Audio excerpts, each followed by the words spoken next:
Kita masak ayam tepung pakai tepung bumbu ayam apa ni?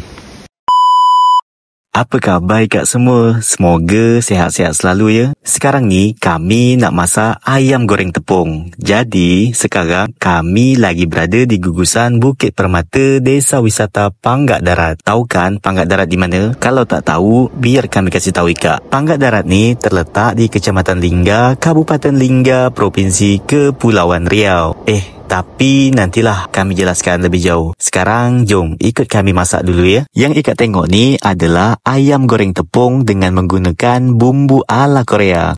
Korea tak tu? Tengoklah, bukan tak melega ayam di dalam nesting. Ni dia ayam yang dah jadi dan siap disantap. Para bos-bos kita ni dah tak sabar lagi nak menyantap hasil masakan koki handal di puncak gunung. Selain ayam, juga ada telur dadar dan juga ikan sarden.